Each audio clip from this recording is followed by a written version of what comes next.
All right, ladies and gentlemen, welcome to Lassen's Resort. I'm Julie Zazada. I'm the Executive Director here at the Cedar Lake Historical Association. Very happy to have you out today. I'm in my steamboat gear today. You know, I always change my shirt for you. Today is a steamboat day. It's a Wednesday. We're so happy that some of you are out riding the boat with us this morning. Professor Lau is going to be here with us, and the next two boats that go out after his talk today will be, he will be with us on the boat, so if you decide to join us. And who am I speaking of? Of course, Professor Lau. He is a citizen member of the Pokagon Band of Potawatomi, and he is here today as part of our Indiana Humanities INcommon grant. So his presentation is funded through this grant, and he's also helping guide us on a couple of exhibits that we are developing. So we're extremely fortunate to have him here. And of course, Indiana Humanities funding also comes in partnership with funding from National Endowment for the Humanities. So again, I want to thank you all for joining us today, and he'll give a description of his talk, of his biography a little bit when he takes over the podium.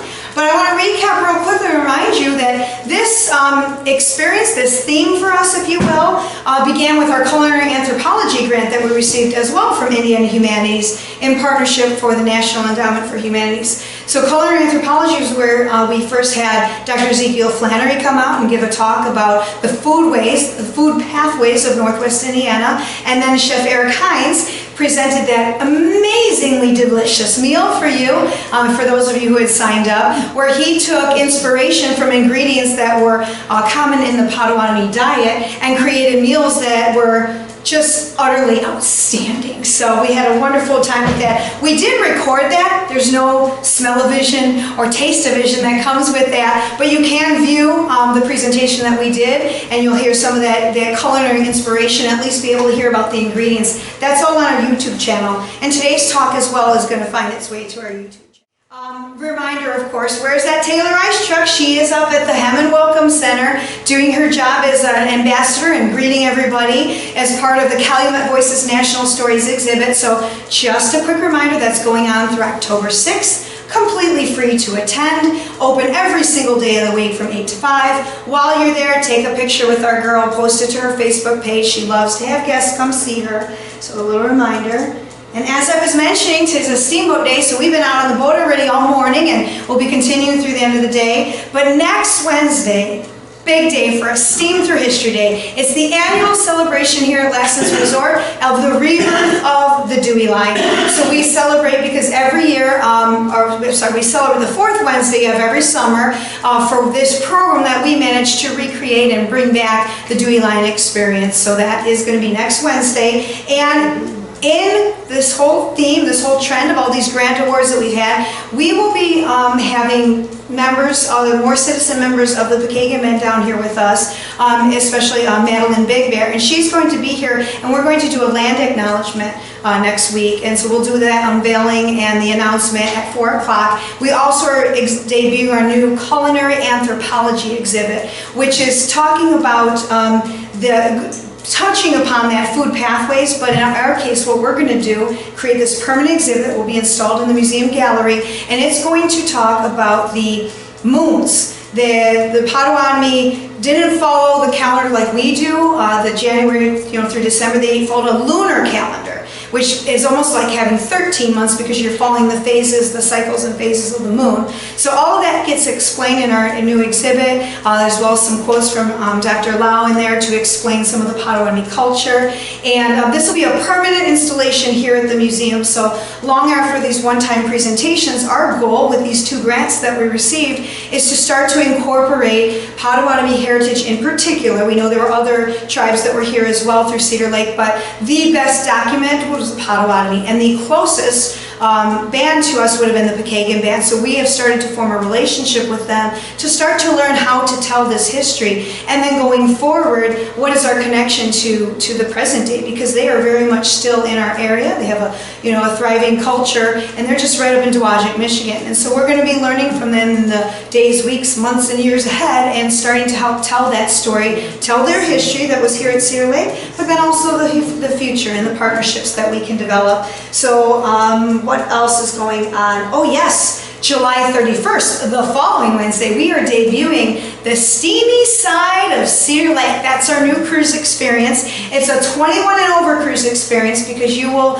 be receiving a couple of custom alcoholic drinks that Chef Eric has crafted for you that are inspired by the resort era, such as the Taylor Pick-Me-Up or the Gangster's Getaway or Rock the Boat, which is going to be my favorite, I know, because it's got vodka and blue curacao. So anyway, Chef Eric has crafted a couple of really fun drinks, as well as beer and wine will be available. But you will pre-book that, you will select your drinks. He's also come up with a outstandingly delicious charcuterie box, and there's even some history woven into the items that he's putting into the charcuterie box for us. And then we'll go out for a 1-hour cruise, and we are going to be talking about the underbelly of Cedar Lake, some of those stories about houses of ill repute and gangsters and gang fights and things like that were going on in Cedar Lake, the stuff we don't normally cover on our regular tours. So that begins on July 31st, the very first, well, it's our trial, July 31st at 5:30. So if you're interested in that, we would love to have you sign up for that special cruise experience. And of course, I have to remind you as well about Chef Eric and the Taste of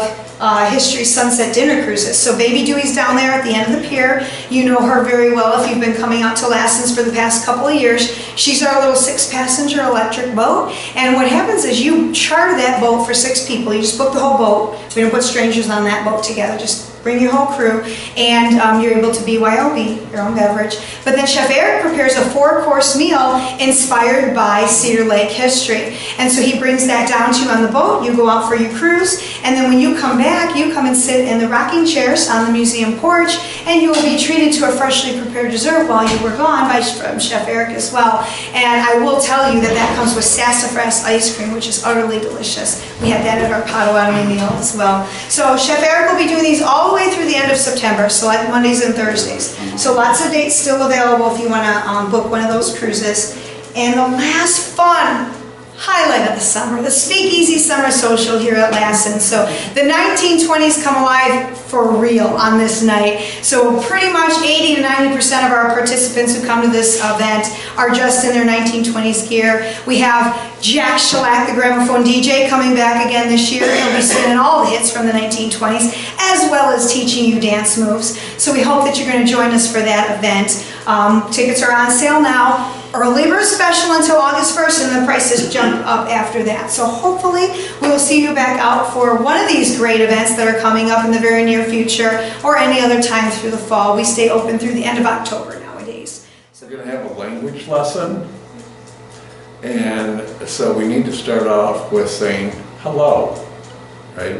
So the language is in Potawatomi, so it's going to be, hello is bonjour. Bonjour. That makes my heart feel good.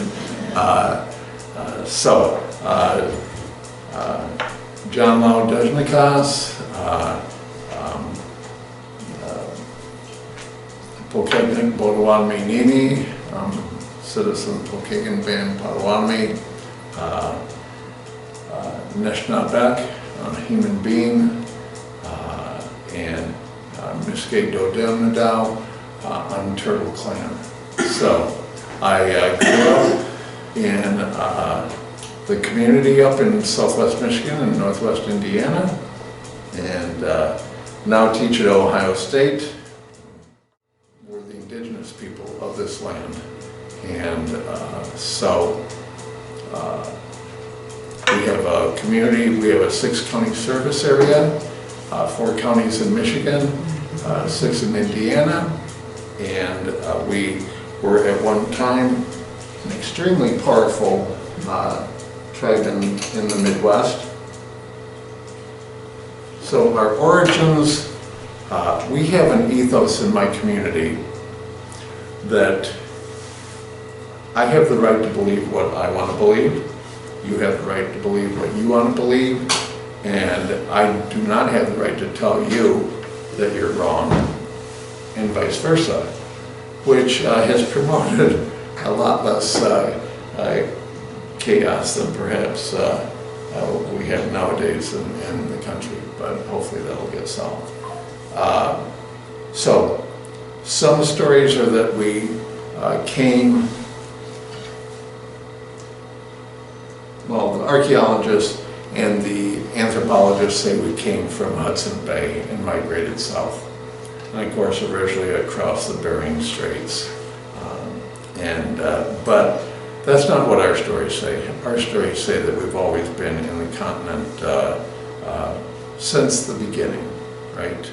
And some people in the tribe say that we started off, their traditions are that we started off at the Atlantic Ocean, and along with the Ojibwe and the Odawa, we migrated west pursuant to some prophecies that spiritual people brought to us. And so we migrated along the St. Lawrence River, and the Ojibwe and the Odawa ended up a bit north, and we headed south. And the Shawnee were with us also, and the Shawnee literally translates to "they go south." But there's other stories that say that we didn't come from the Atlantic Ocean, we came from here. We have origin stories that I learned from my grandmother, and grandmothers don't lie, right? Exactly. Thank you. That we came from Lake Michigan, either at Grand Rapids, at the mouth of the Grand River, or at Milwaukee, or in Chicago, at the mouth of the Chicago River. Anyway, it's clear that we've been here for quite a while. And so, how did we move around? Birch bark canoes, Wigwash-Jiman. And I happen to love birch bark canoes, made from the bark of the birch tree. You can peel it and use the material without killing the tree, which is always a good thing. We live sustainable lifeways, Pokégnek Bodéwadmik, that was important to us.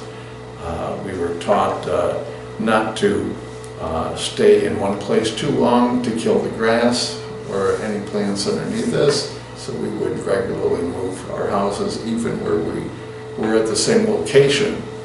And so it worked well for us. We also believe in the sky world.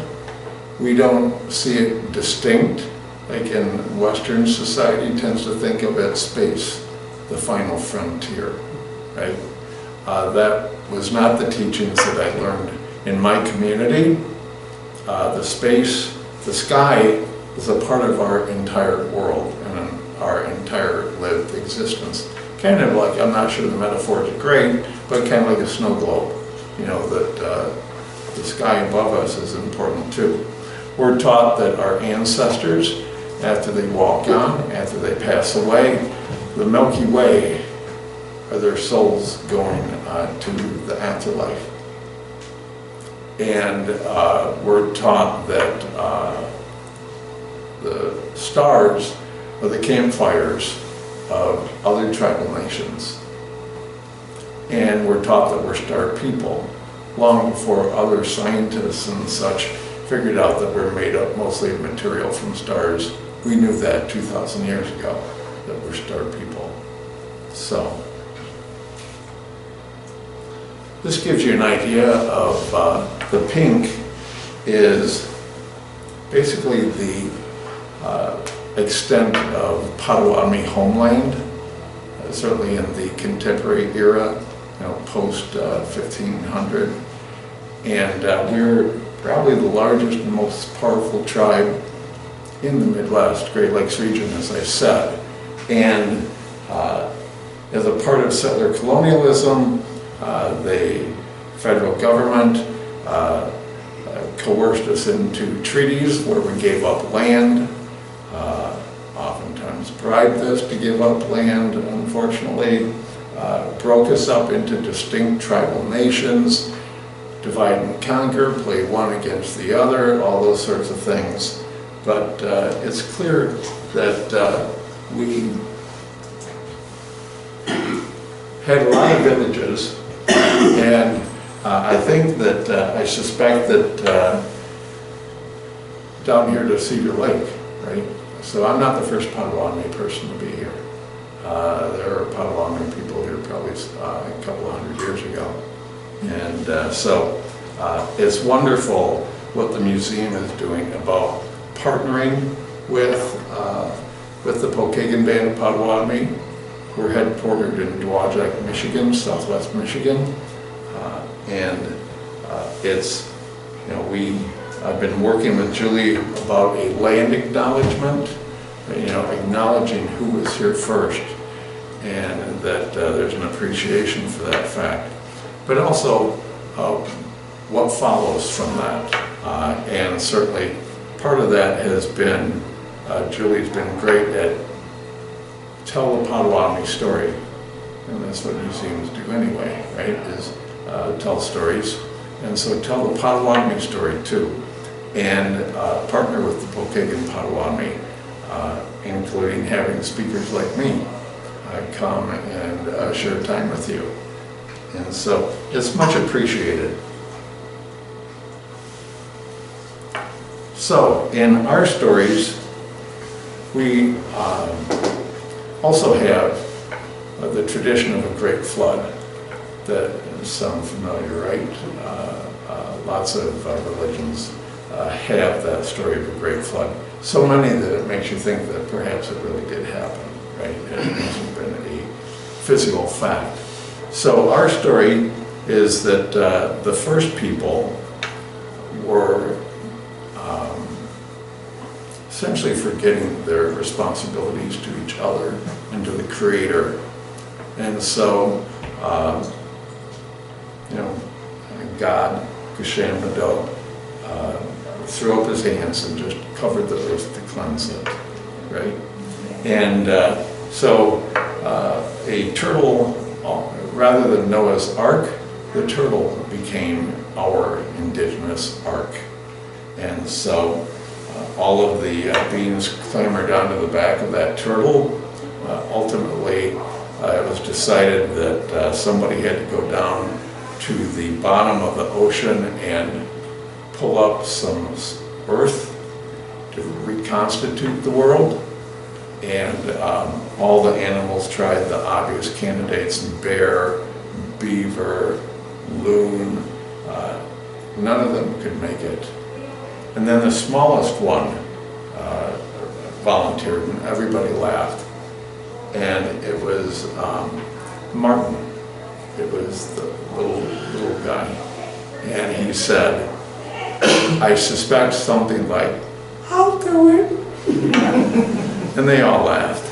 And so he dove in, dove. When I'm talking with fifth graders, for instance, I keep doing the dove until they'll start repeating it. And then usually some boys or girls say, okay, that's enough.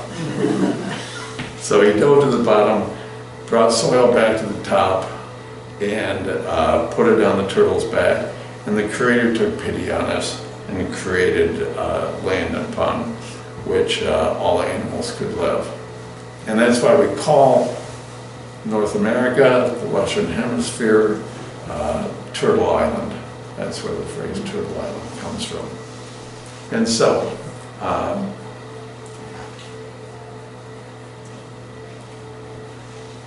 the Potawatomi had been living here for quite a long time. I had a lot of great leaders. I coordinated things. There was no central government. They're very egalitarian. Life was pretty easy, resource-rich area. We were in the, I believe, the Kankakee watershed, the Kankakee Marsh. So lots of ways to get about. We used those canoes that I showed you to travel the rivers and the marshes. So we lived a good life. And then settler colonists came here, and it is the history of humankind, right? Is that people bump into each other, and cultures oftentimes do not mix well. And so, unfortunately, we did not have an immunity to disease that was being brought over. that resulted in like a 90% death rate for Potawatomi people. We didn't have the means of making war like the Europeans did and then later Americans. And so it was a difficult time for Potawatomi, particularly beginning in the 1800s. But it was becoming clear that when the United States government called for a treaty meeting in Chicago in 1833, that the Indians were going to have to go. And some students asked me, well, why did the Indians agree to attend those, or why did they sign? And the answer is, frankly, that if the leaders didn't show up, the U.S. government would find somebody to sign the treaty. And so they got the treaty signed. It didn't make any difference who signed it. If they called themselves a leader and they wanted some, goods or whatever, they signed. So it was essentially our chance to make our best deal. When all of the tribes of the Potawatomi came to Chicago. And in 1833, the last of the land in this area was given up. And so Leopold Pokagon participated, and he had just recently converted to Catholicism. And so we became known as the Catholic Potawatomi. And so he attended the treaty and negotiated an exception because of our religious conversion, that we were exempted from removal. So all the other Potawatomi, the ones in Wisconsin, fled north, the ones in eastern Michigan fled to Canada, some fled south, as far south as Mexico. And but for instance, I don't know, has anyone ever seen the statue over at Twin Lakes near Plymouth, the Chief Menominee statue? That was the beginning of the Trail of Death. In 1838, the United States government had finally decided to send militia to round up the Potawatomi and move them west. So as part of Indian removal, there was a law passed in 1830, the Indian Removal Act, that removes Indians from east of the Mississippi, that was the intent, to west of the Mississippi. Many of you have heard of the Trail of Tears for the Cherokee. We had a Trail of Death for the Potawatomi. And we call it that because many people died along the way, and the militia would not allow us to stop to bury our dead, which was quite shocking and dispiriting. So the Trail of Death starts at Twin Lakes, at Menominee's village. The militia leader ordered all the Potawatomi in his village to come to the church. They thought that something maybe good was finally going to happen, and instead they got loaded up into wagons and just by foot and marched out. And so that was the beginning. So, but again, the Pokagon Potawatomi were the only tribe in Michigan, the only Potawatomi that avoided removal at all. So we're very proud of that, because we talk about how we walk on the bones of our ancestors. And we don't mean that in a negative manner. We mean we should be honored by that we've been here so long that you can't take a step without walking somewhere where another Potawatomi person in a previous generation also walked. And so it meant so much to us to stay in our homelands. This is where the Creator had placed us. This is home for us. And so it was good.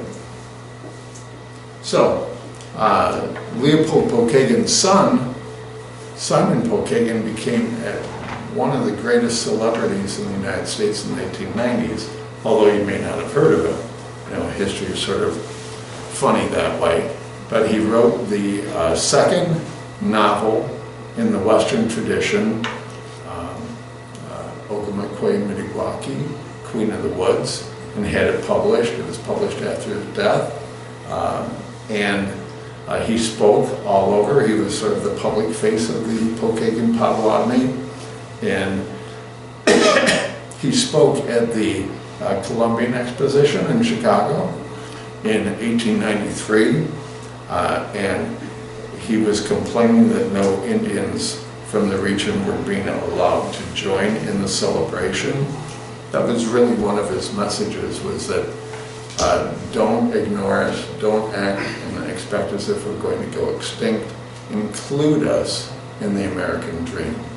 Right? Include us.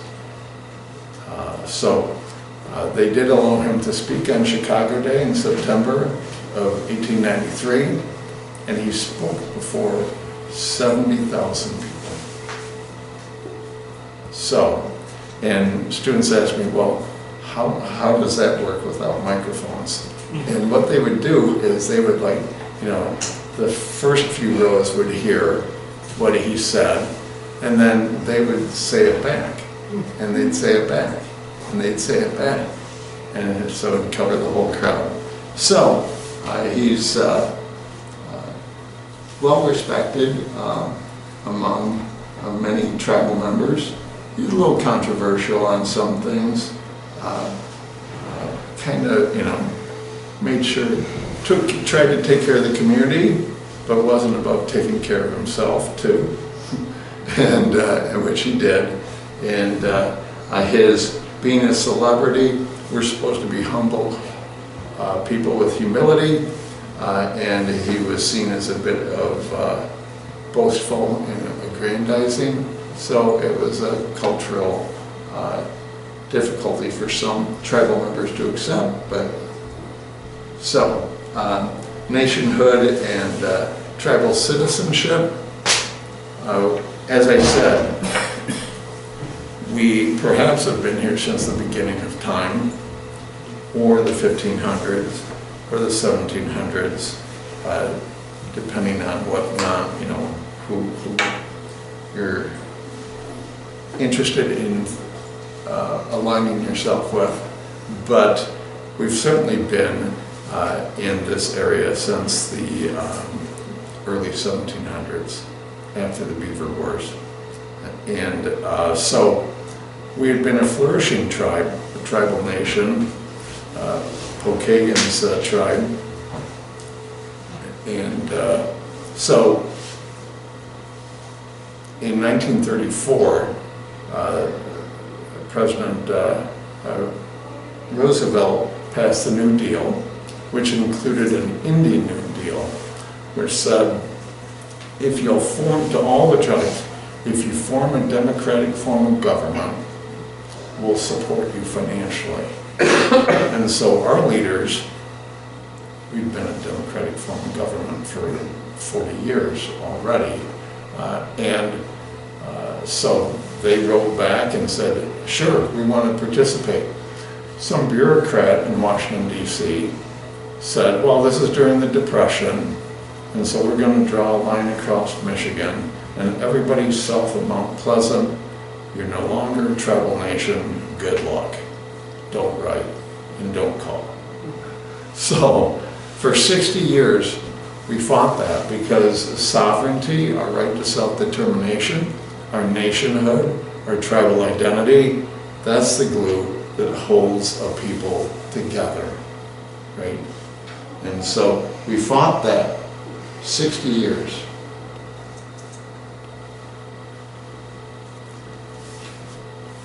As Fresh Lake, Michigan, in Hartford, Michigan. But so, 1994, we finally succeed. We get our sovereignty and our nationhood reestablished through legislative action, through the Congress, through the House of Representatives and the Senate. And then as President Bill Clinton signing our reaffirmation document. So Then we had to go through the process of nation rebuilding, right? And so we don't have a reservation. We lost that in the 1860s through some shenanigans and swindling by outsiders. So we were basically living on individual homesteads, but the majority of the population was in this 6-county area. Membership now is about 6,000 people, and most of us live in that area. I'm not sure, is that county, are we west of LaPorte County? Or what county are we in? Yes, Lake. Okay. So this is not our service area, but those are. So we provide services to citizens in our community. And I just want to mention real quick, I'm doing a talk at Ogden Dunes in a few days, but I also wanted to mention that they have a wonderful cultural trail at the Dunes National Park. And if you're up there and you have an interest, you should check it out. And I'm looking forward to checking it out when I go speak there. Has anyone been there yet? No? It's almost as pretty as Cedar Lake. So, tribal services were more than just casinos, but, I don't know how it is down here, but up in Berrien County, Michigan, Niles, St. Joe area, it's a rust belt, South Bend. It started off with Studebaker leaving, but in the 70s and 80s really took off. And so Whirlpool moved its manufacturing away. Clark Equipment closed. Connier closed. Tyler Refrigeration closed. Simplicity Pattern closed. All of the good paying jobs, the blue collar jobs, if you will, are gone. Sorry. That's okay. I liked it. But, so, the casino, and this is the first one, we have 4 now. New Buffalo, South Bend, Dowagiac, and Hartford. So, it's our economic development. It was the way that we were going to be able to not have to rely upon the federal government for handouts, that we were going to become self-sufficient, which is an important part of sovereignty, right? Is that if you control the money, you control what happens with it. And so this is New Buffalo, exit 1 on I-94, I'm just saying. And I guess I should also mention that every day is a lucky day with 4 wins, for tribal members anyway. So, but we do more than that. I talked with Julie about some of the natural resources going on. I'm sure that there, at Cedar Lake back in the day, there was black ash trees growing here, and the women here formed the black ash basket, making a co-op in the 1970s to preserve the knowledge of how to make those baskets, and that knowledge has been well preserved. Made it to the cover of the National Museum of the American Indian magazine. And, we probably, gathered berries here at this lake. This lake may have had wild rice growing on it at one time. And probably had maple trees nearby, so we would have been sugaring here. So it would have been a very attractive place to live by or come to. And so, what are we preserving? What's the point? Well, I started off this talk with talking about survival through storytelling. And that's why I'm really glad to be here, is that I get to share who the Potawatomi are, who the Anishinaabe are. And I think as a bit of it is in my DNA. We're storytellers, right? And in Turtle Clan especially are storytellers. And so What are we preserving with our stories, with our sovereignty, with all the government actions that we are doing? All this list to my left shoulder, or right shoulder, sorry, it's flipped. So, a lot of things, right? It's really important to us, and it keeps the community together. And the good news is, I am able to report that we've never been stronger, we've never been more vibrant as a people, an indigenous people. We've never had so many offers for collaboration as we do now.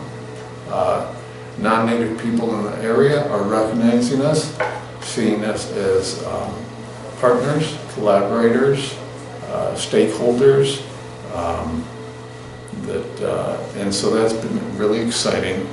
And so this is our national flag, and so I guess I'll close with the second word in our language lesson. So what was the first word? Hello was? Bushu.